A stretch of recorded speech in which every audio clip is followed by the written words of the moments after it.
Today, I want to start with a story. It's 2001. In a large orchestra classroom, a group of high school-aged children stand in a circle. Their eyes are closed. Their arms are crossed over their chest, and their hands are clasped with their neighbors. And their faces, even with eyes closed, display a deep focus within. At the center of the circle, a woman, clearly their teacher, stirs the emotions of the group with her intense energy, honing in on random children at different times. Though the children's eyes are closed, they can hear not just the voice of their teacher, but they can feel the spirit of her message. That spirit washes over them, emboldening them, helping them to believe that they are capable of being greater than they can imagine. This is opening night. They have rehearsed, and now they will perform in front of their entire community, many of them for the first time. This will be my first time, taking part in something so drastically different than anything I had done before in my life, in front of my family, in front of my friends. I never actually thought that I could get on stage in front of strangers that paid money to watch a show and do the work justice, but here I was, eyes closed, with hands clasped with my neighbors. I could feel something. I felt strength as each of my neighbors firmly clasped my hands, squeezing them during moments that especially hit home. I felt reassured. With my arms crossed, it felt between a nice stretch and a comforting embrace. We breathed deeply, which sent waves of exhilaration and oddly calm throughout my entire body. I felt connected to myself, to my cast, to the universe. And then it hit me. I was engaged in prayer. This confused me. There was never a mention of religion or God in that circle at all. I knew there was not a God or gods involved, at least from my perspective, but something that night felt magical almost. So, what is the definition of a prayer? First definition is an address such as a petition to God or a god in word or thought. The second definition, an earnest request or wish. Clearly, the second definition easily applies to this story. However, in recent years, I've considered the first definition. Now, I have never been a religious person. There has never been a single moment of my life where I have believed in the existence or the purpose of prayer. But what came next were words that stayed on my mind until this day. Upon command, we open our eyes to find our teacher, our leader, standing confidently in the center of the circle. She then moves to join hands with those in the circle, and with full resolve, but in a low, meaningful voice, she looks into the eyes of each person, and she asks, "Do you believe in the beauty of yourself?" To which, as a group, we reply softly, "I believe in the beauty of myself." She asks the group, "Do you believe in the power of yourself?" And we reply, "I believe in the power of myself." This is done once more in the same fashion, and then our leader's intensity begins to increase, and she repeats, "Do you believe in the beauty of yourself?" And we reply, "I believe in the beauty of myself." She asks, "Do you believe in the power of yourself?" And in the affirmative, we reply, "I believe in the power of myself." And again, now with a full, booming, commanding yell, ordering a response, "Do you believe in the beauty of yourself?" To which we answered with equal fortitude, And then finally, softly, with all the meaning and purpose in the universe, she asks, "Do you believe in the power of yourself?" After the brief but enriching internal journey, the group was changed, and we confessed honestly, "I believe in the power of myself." The first definition. We were making an appeal, a petition, a request to something. In the moments prior to the prayer, and even in its beginning moments, anxiety, nerves, and for some people, even pure fear inhabited the hearts of many of these children, whether they admitted it or not. However, now they were fearless. They were determined. They held and wielded one of the truly greatest powers in the universe: belief. They believed that they now had the ability not just to get through the performance, but to aim higher and shine in it. They believed it was possible to shed the fears that held them back and potentially risked the quality of the show for everyone, audience, cast, and crew. They were believers in that moment, not in a god, but in their cast. They were believers in their wise and powerful leader. And most importantly, they were believers in themselves. This was followed by another call and response to end the prayer, to which she yelled out and we repeated, "Unify us, don't divide us. Unify us, don't divide us."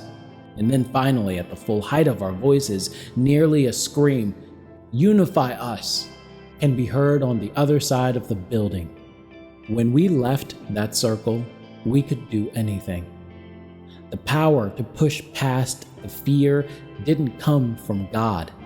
It came from the words of our teacher, from our physical stance, from the solidarity of the group and the love and sincerity of holding your neighbor's hand. The weeks of rehearsal might have played a hand also, but it's clear, regardless of how you look at it, it came from us. The power came from us. When a football player scores and points to the sky, that player has mistakenly assigned the credit to the wrong entity. It was the player that woke up early each day. It was the player that lifted the weights and ran the miles. It was the player that sacrificed their body and focused their mindset on the task and goal at hand. They did this more than others, and the end result came out in their favor. Had one of those elements been missing, the outcome would likely be different. The power needed to score that touchdown came from the football player. No God required. Think about this. Humans are more than capable of being both ethical and moral without the existence of a God. We do not need fear from a God's wrath to compel us to love our neighbor, avoid thievery, and never commit murder. However, it is interesting. There are many religious theists that believe the contrary. They believe that the only way to be good and the only way to be moral is through believing in an imaginary figure they refer to as God. Now, think about this for a moment. Use the power of human logic. They believe that without God, people will be without morals.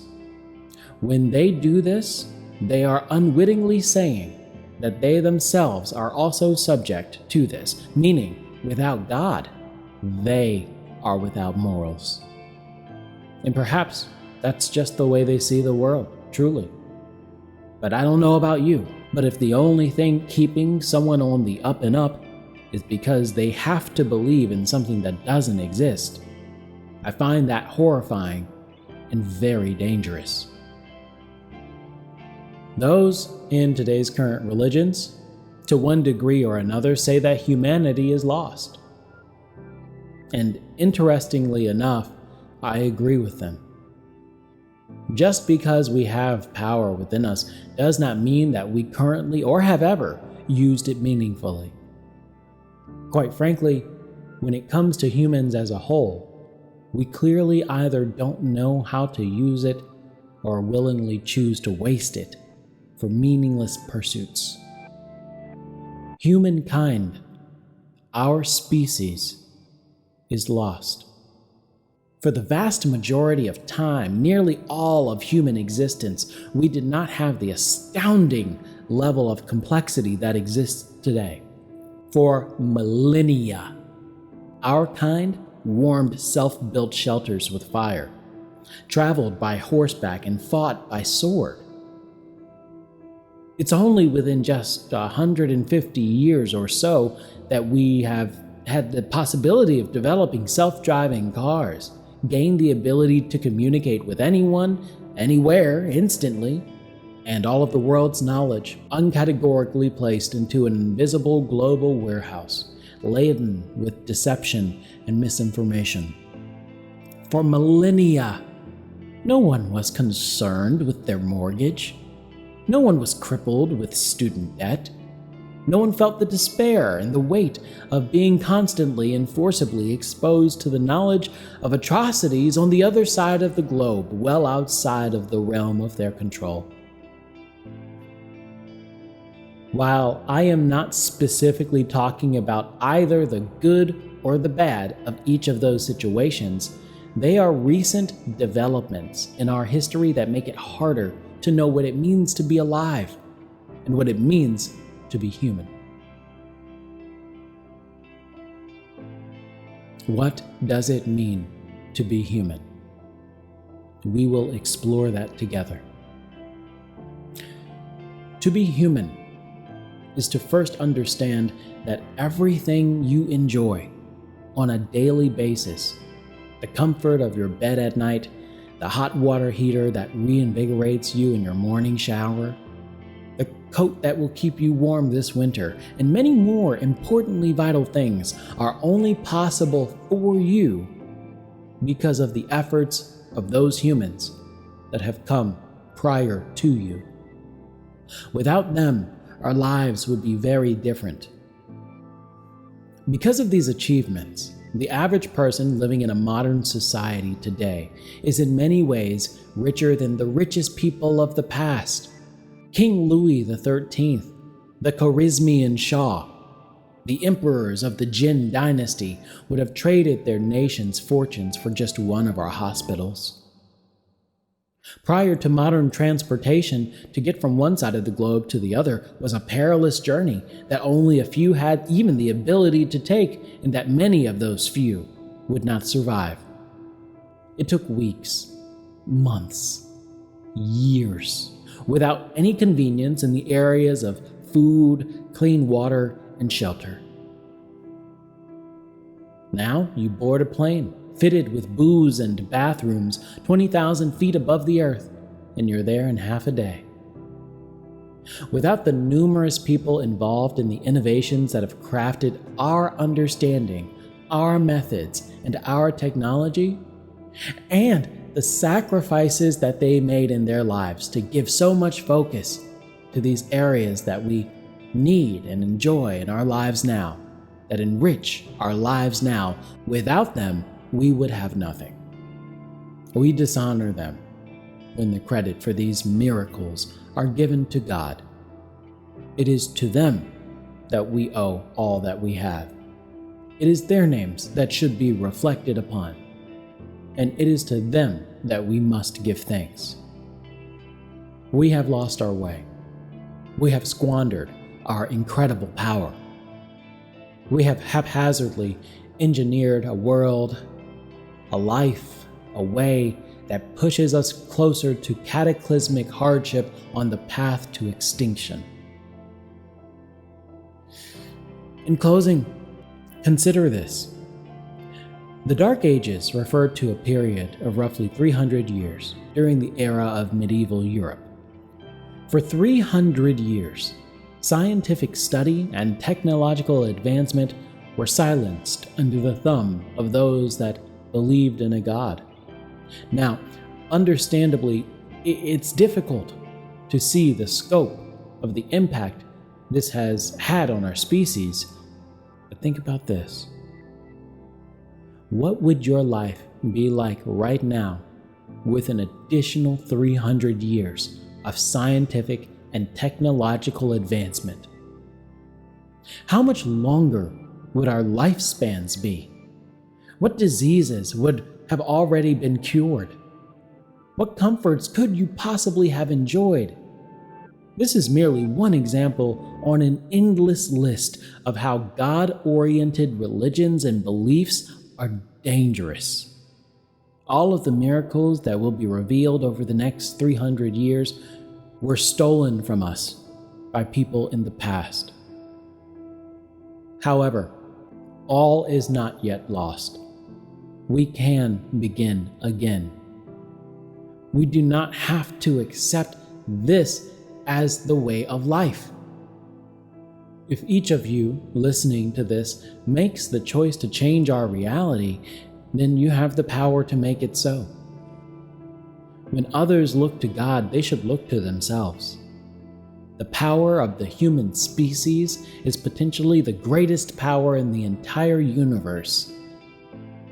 In time, over the millennia to come, humans will accomplish things beyond what we can fathom in our dreams.